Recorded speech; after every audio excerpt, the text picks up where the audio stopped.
जनाब अख्तरुल ईमान साहब, विधायक बिहार प्रदेश व सदर बिहार मजलिस इत्तेहादुल मुस्लिमीन, मोहतरम जनाब शौकत अली साहब, सदर मजलिस इत्तेहादुल मुस्लिमीन उत्तर प्रदेश और उत्तरला विधानसभा के मजलिस इत्तेहादुल मुस्लिमीन के प्रत्याशी मेरे भाई डॉक्टर अब्दुल मन्नान साहब, रियासत महाराष्ट्र से तशरीफ लाए साबिक़ा मजलिसी सदर मोहतरम जनाब सैयद मोइन साहब, तेलंगाना रियासत से तशरीफ लाए तमाम मौजूद अरकान बल्दिया, मंच पर बैठे हुए मेरे तमाम मजलिसी रुतबा साथी, मैं सबसे पहले आप तमाम का बेहद शुक्रिया अदा करता हूं कि आपने अपना कीमती वक्त निकालकर आज की इस मीटिंग में शिरकत की और इतनी बड़ी तादाद में आपका अल्हम्दुलिल्लाह यहां पर जमा होना इस बात का पैगाम देता है कि आप तमाम ने 3 मार्च के दिन ये फैसला ले लिया कि उत्तरला विधानसभा से आपका आइंदा विधायक डॉक्टर अब्दुल मन्नान होंगे इंशाअल्लाह।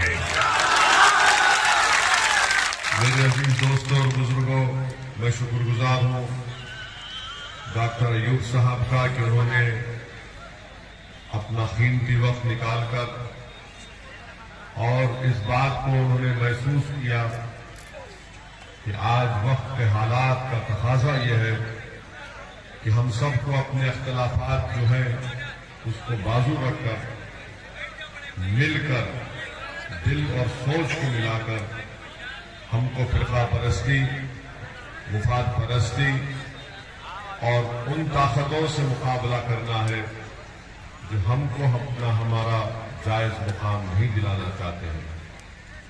मेरे अजीज दोस्तों और बुजुर्गों, मजलिस इत्तेहादुल मुस्लिमीन की लड़ाई 65 साल से हमेशा हिस्सेदारी की लड़ाई लड़ी है। मजलिस इत्तेहादुल मुस्लिमीन हमेशा भारत की लोकतंत्र में, भारत की जमहूरियत में संविधान के आईन के दायरे में रहकर हम मजलूमों की, कुचलों की, अति पिछड़ा समाज की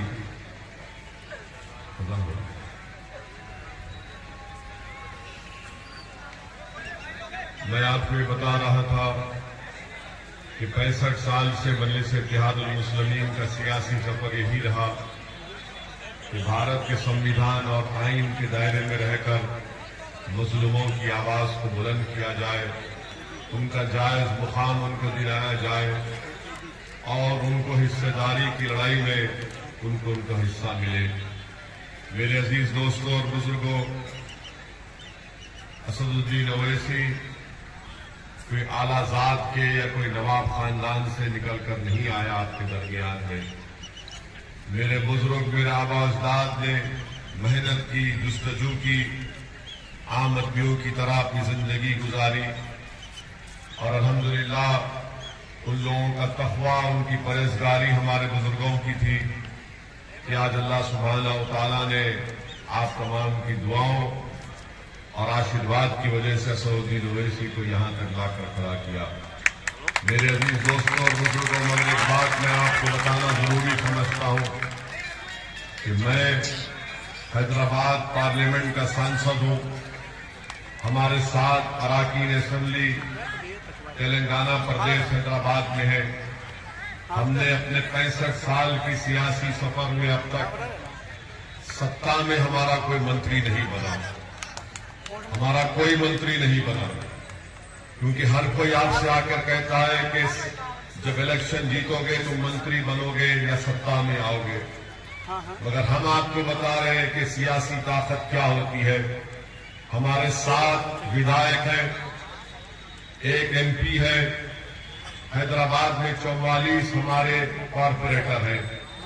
हमने अपने क्षेत्र में एक असेंबली कॉन्स्टिट्यूंसी में, एक विधानसभा में, सिर्फ एक विधानसभा में हमने अपने एमपी लैंड फंड से 10 करोड़ की लागत से बच्चियों के लिए जूनियर और डिग्री कॉलेज की बिल्डिंग बनाई। उसमें लड़कियां हिजाब भी पहनती हैं, नहीं भी पहनती हैं, वहां पर काम हो रहा है। 1.5-2 महीना पहले हमने वहां के कॉर्पोरेटर नसीर साहब यहां पर उतरला में आपके दरमियान में उनसे पूछ लीजिए, हल्के असेंबली कारवान में हमने सरकार के पास बैठकर सिर्फ एक विधानसभा में हमने 290 करोड़ की ड्रेनेज लाइन मंजूर करवाई। सिर्फ एक विधानसभा की मिसाल दे रहा हूं, 290 करोड़ की ड्रेनेज लाइन मंजूर करवाई। हमारे भाई अकबरुद्दीन ओवैसी की विधानसभा चंद्रायन गुट्टे में, वहां पर उन्होंने कहा कि मेरे पास भी 300 करोड़ की सीवेज लाइन मंजूर करवाइए। हम मिनिस्टर से जाकर बात किए, उन्होंने हमसे कहा कि असद भाई, जो हमारे मिनिस्टर का नाम केटी रामाराव है, केटीआर ने कहा कि असद भाई 1 महीने का टाइम दो, मैं चंद्रायन गुट्टे में भी 300 करोड़ की सीवेज लाइन मंजूर करवाऊंगा। मेरे अजीज दोस्तों और बुजुर्गों, न सिर्फ ये बल्कि मजलिस ने हैदराबाद में हमारे बुजुर्गों ने, हमने कुछ नहीं किया, हमारे बुजुर्गों ने medical college, engineering college, MBA, MCA college, school of nursing और 2-2 दवाखाने हम लोग चलाते हैं। कम से कम पैसों में वहां पर गरीबों का इलाज होता है। मेरे भाई, ये कोई हम किसी से पैसा नहीं लिए, बल्कि आपने जो हमको वोट डालकर ताकतवर बनाया, तो हम उस ताकत का इस्तेमाल आपके लिए किए और ये तमाम इदारों को कायम किया। ये हमारे इदारे नहीं है, हमारे जाति नहीं है, और अल्लाह बेहतर जानता है कि इसमें से एक पैसा भी हम नहीं लेते। एक ट्रस्ट है, वो ट्रस्ट चलाता है। हम मर जाएंगे, हम जमीन की ग़िज़ा बन जाएंगे, मगर इंशाअल्लाह इदारे सुबह क़यामत तक आबाद और शादाब रहेंगे। ये मजलिस ने काम किया। और फिर आपको एक और मिसाल देते हैं, कोविड की दूसरी वेव में पिछले साल जून, जुलाई, अगस्त में आप अंदाजा नहीं कर सकते कि हमको दिन में कई फोन आते थे बच्चों के। वो जो बच्चे जोमेटो में काम करते, खाना कोई फोन पे ऑर्डर किया, तो एक लड़के ने हमको फोन किया कि असद साहब, हमारी मोटरसाइकिल के ऊपर 10,000 का पुलिस का ट्रैफिक का चालान है और हम जोमेटो में काम करते हैं, मैं दिन में 100 रुपये नहीं कमाता हूं, 10,000 कहां से दूंगा। मैं कोई एहसान जतलाने के लिए नहीं कह रहा हूं, मैंने फौरन मजलिस की तरफ जिम्मेदारों को फोन किया और उस मुतालिका वहां के कॉर्पोरेटर को, मजलिस के सदर को कहा कि भाई ये गरीब बच्चा है, इसका इंतजाम करो। 1.5 घंटे के अंदर उसका जो ट्रैफिक का चालान था 10,000 रुपये दिए, वो बच्चा खुशी से पूरा कोविड में काम करता रहा, कुछ कमा दिया। फिर कोविड में सुनिए अभी अरे इनको जिताओ जिंदाबाद हम भी बोलेंगे। और फरीदाबाद से डॉक्टर अय्यूब को। दूसरी बात यह है कि कोविड की महामारी में आपको मिसाल दे रहे, उत्तर प्रदेश में भी आपने देखा कि पानी के ऊपर लाशें गिर रही थी। नदी के किनारे कुत्ते किसी के बाप और मां की लाश को कुत्ते लोच कर खा रहे थे। उत्तर प्रदेश में गरीब को ऑक्सीजन नहीं मिला, अस्पताल मिला तो बेड नहीं मिला, बेड मिला तो दवाई नहीं मिली। वैसे थे MP हमने क्या किया, हमने हमारे क्षेत्र में 800 ऑक्सीजन सिलेंडर हमने फ्री में जनता में दिए। 800 ऑक्सीजन सिलेंडर, और एक कोविड पेशेंट को एक सिलेंडर काफी नहीं होता, कम से कम उसको सेहत होने तक 7 या 8 सिलेंडर उसको हम लोग फ्री में रिफिल करा के दिए। मैंने बाहर से, बर्तानिया से 80 ऑक्सीजन कॉन्सेंट्रेटर मंगवाया। और ना सिर्फ हैदराबाद बल्कि अख्तर उल ईमान साहब हमारे बिहार प्रदेश के सदर बैठे, आप पूछ लीजिए, हमने अख्तर भाई के पास भी ऑक्सीजन कॉन्सेंट्रेटर भिजाए। अख्तर भाई जो बिहार का, भारत का जिस तरह पसमानदा इलाका सीमांचल है, सीमांचल की जनता को हम सलाम करते हैं कि उन्होंने हमारे 5 विधायक को कामयाब किया। हमने कहा अख्तर भाई, आज वहां की जनता परेशान है, बिहार की सरकार दरमियान में तुम ऑक्सीजन कॉन्सेंट्रेटर बिहार को भिजाए, बिहार को भी हमारे हर MLA को 2-2 ऑक्सीजन कंसंट्रेटर दिए के रखिए, अस्पताल में दीजिए। बड़ा काम नहीं किया, मगर हमारी अखलाकी जिम्मेदारी थी कि हमारा विधायक जीता, बिहार से 5 विधायक जीते, औरंगाबाद से हमारा MP जीता, धूलिया महाराष्ट्र में और मालेगांव में मुफ्ती साहब हमारे एमएलए, हमने औरंगाबाद और मालेगांव धूलिया को भी ऑक्सीजन कंसंट्रेटर दिया है। बताओ कोई सियासी राजनेता, कोई पार्टी इस तरह का काम किया कोविड के सेकेंड वेव में? हमारे मजलिस के हैदराबाद के जिम्मेदार अपनी जान को जोखिम में डालकर कोविड के मरीजों के पास ऑक्सीजन सिलेंडर ला कर देते थे, घर पर ला कर देते थे, उसको फोन करते थे हमको कि हमारे को सिलेंडर की जरूरत है। रात के 2-2 बजे, सुबह 3 बजे फोन आता है कि बेड नहीं मिल रहा, हमारे लोग दौड़ते थे मजलिस के जिम्मेदार अपनी जान की परवाह किए बगैर। ये मजलिस का तरीका है काम करने का। आप अगर यहां पर डॉक्टर मन्नान को अपना विधायक बनाएंगे, हम आपसे वादा कर रहे हैं कि ना सिर्फ डॉक्टर मन्नान बल्कि सऊदी ओवैसी भी इस उतोला विधानसभा में आपके दरमियान में रहकर आपकी तकलीफ को दूर करने का काम करेंगे। मैं कोई आसमान से तारे तोड़कर लाने का वादा नहीं कर रहा हूं। जो अल्लाह ने मुझे इज्जत दी, मुकाम दिया, इसीलिए दिया कि मैं गरीब और मजलूमों का साथ दूं, और हम वो काम करते रहेंगे। आपको एक और सियासी ताकत का बताता हूं।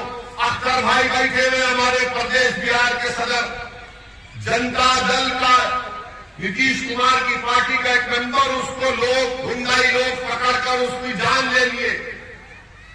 पूरी ऐवान असेंबली को अख्तर अली मान हिलाकर रख दिया। उसके घर को गए, उस पीड़ित परिवार के घर को गए, उसके घर वालों से मिला, उसकी बेवा को अख्तर अली मान ने बाजू बिठाकर सरकार से ये मुतालबा किया कि मरने वाले को 1 करोड़ रुपया मिलना चाहिए। मरने वाला तो नीतीश कुमार चीफ मिनिस्टर की पार्टी का था।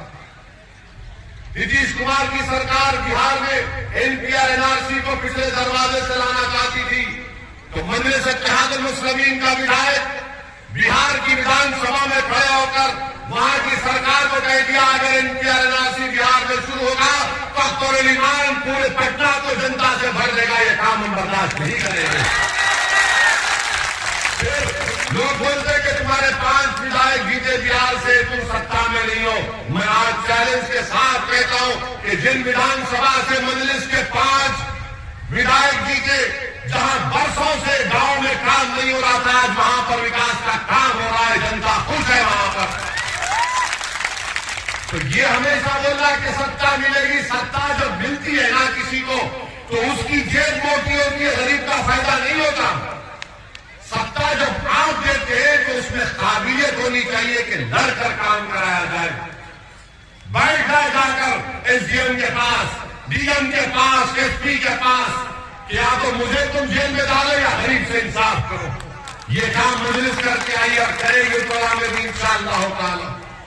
मेरे अजीज दोस्तों और बुजुर्गों, अब फिर हमारे ये जो समाजवादी के लोग, बसपा के, कांग्रेस के लोग बोलते कि बताओ डॉक्टर मन्नान और ओवैसी का क्या मामला है।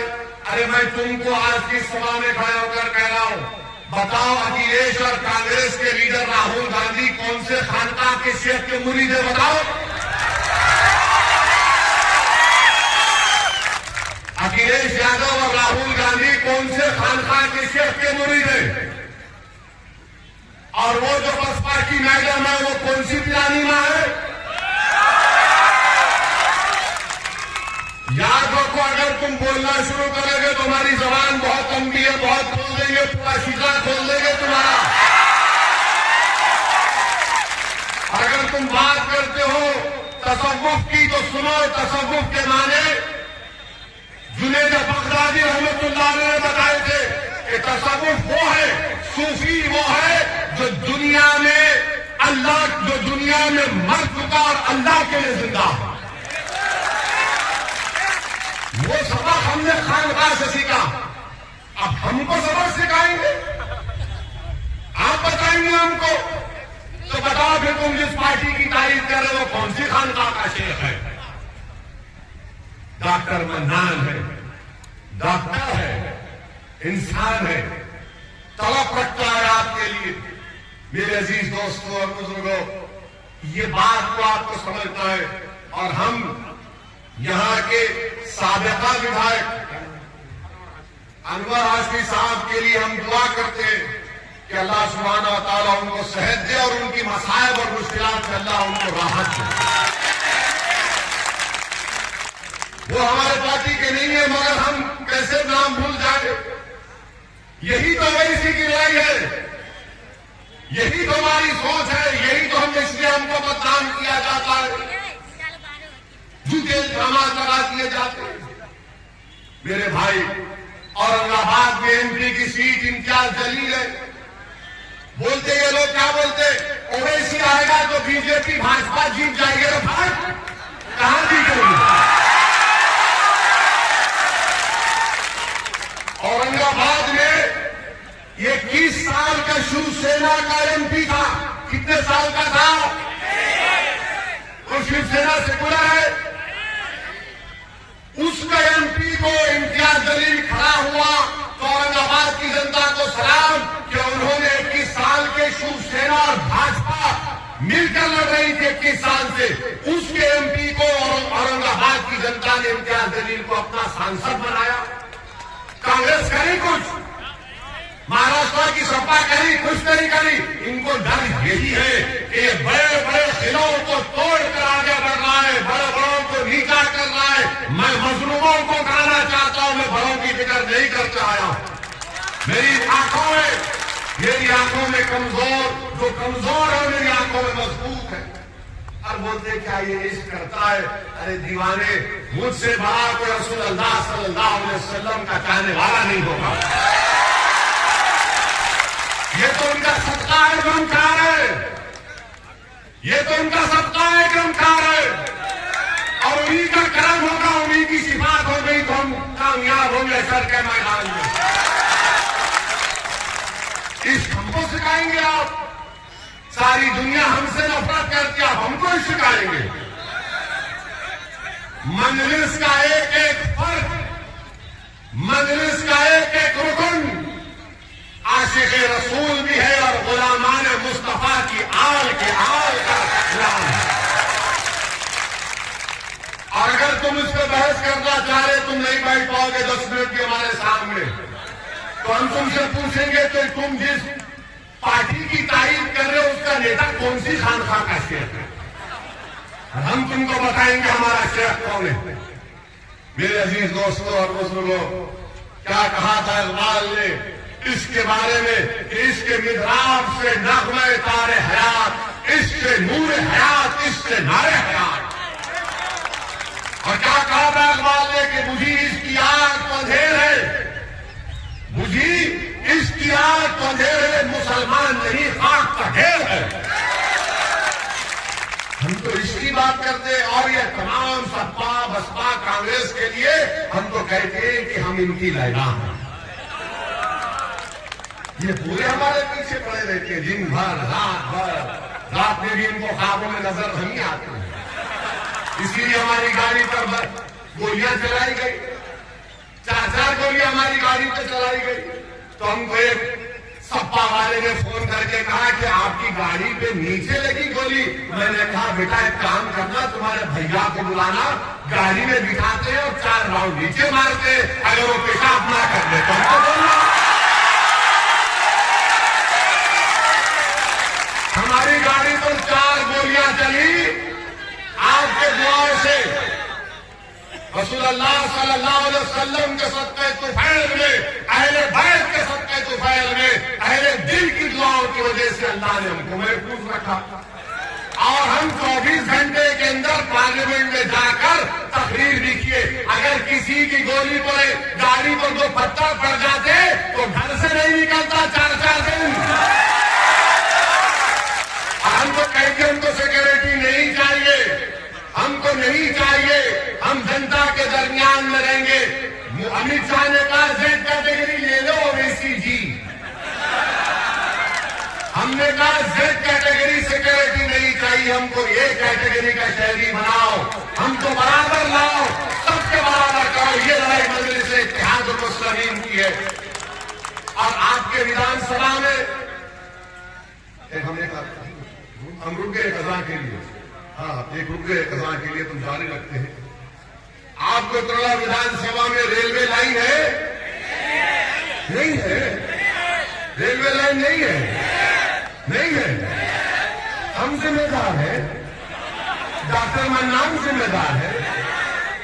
डॉक्टर मन्नान ने कहा कि रेलवे लाइन मत डालो।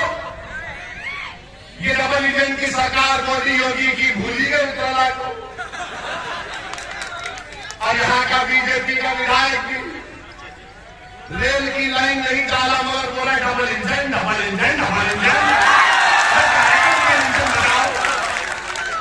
तुमने पूरे उत्तराला में रेलवे की लाइन नहीं डाली, डबल इंजन, डबल इंजन।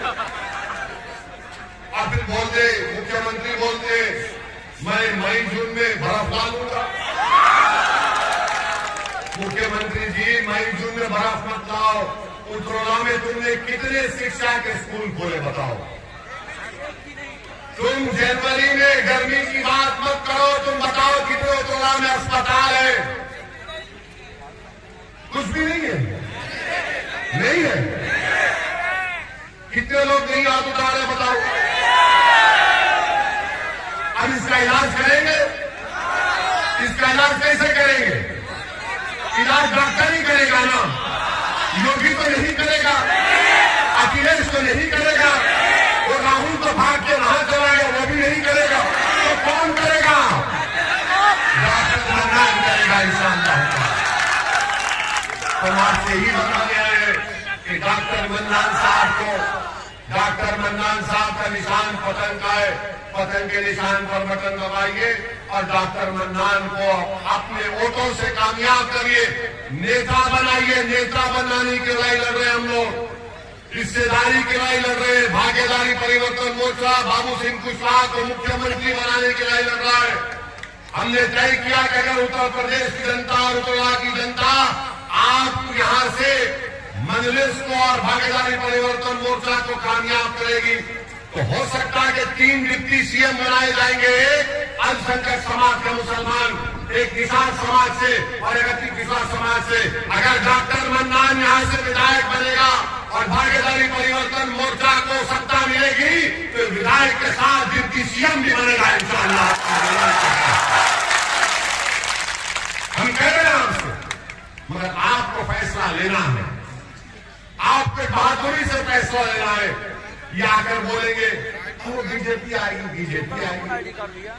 अरे भाई, तुम्हें बीजेपी 2019 में आपने बीजेपी को वोट दिया था पार्लियामेंट में, कितनों ने नहीं दिया था? अब हम भी जिम्मेदार है उसको।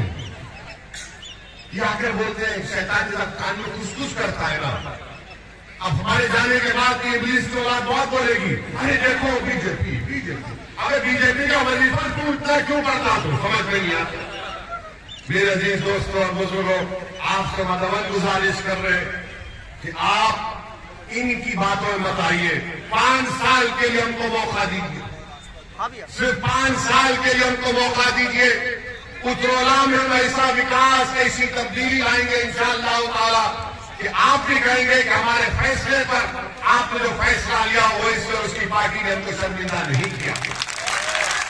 तो आपसे गुजारिश करने आए हैं कि आप 3 मार्च के दिन पूरे एतमाद के साथ निकलिए, और हम आपसे वादा कर रहे हैं, ये मोदी सुट्टा सांड का, आवारा पशुओं का मसला नहीं कर सकेंगे। मोदी और योगी नहीं कर पाएंगे।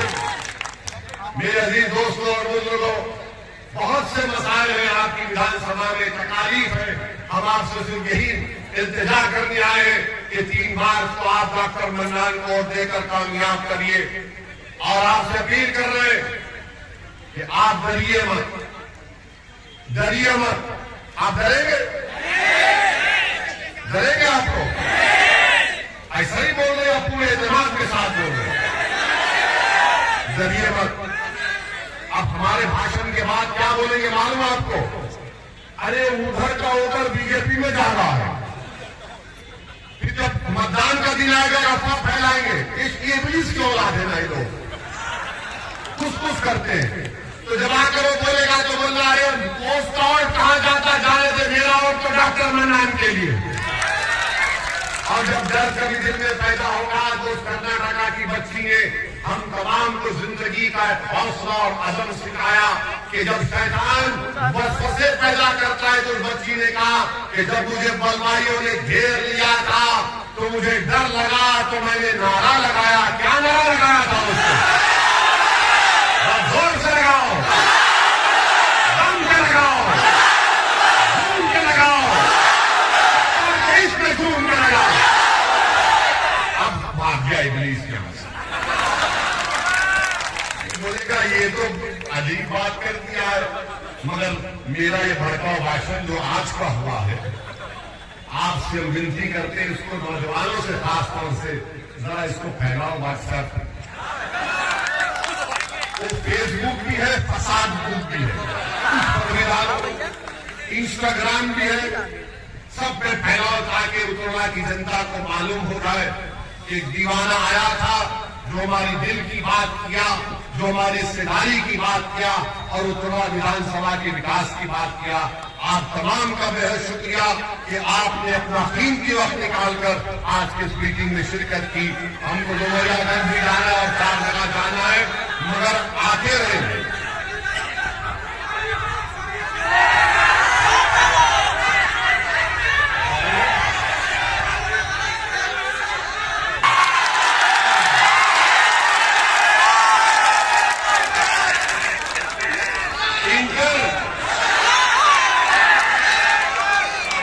तुम लोग पूरे टनाटन हो।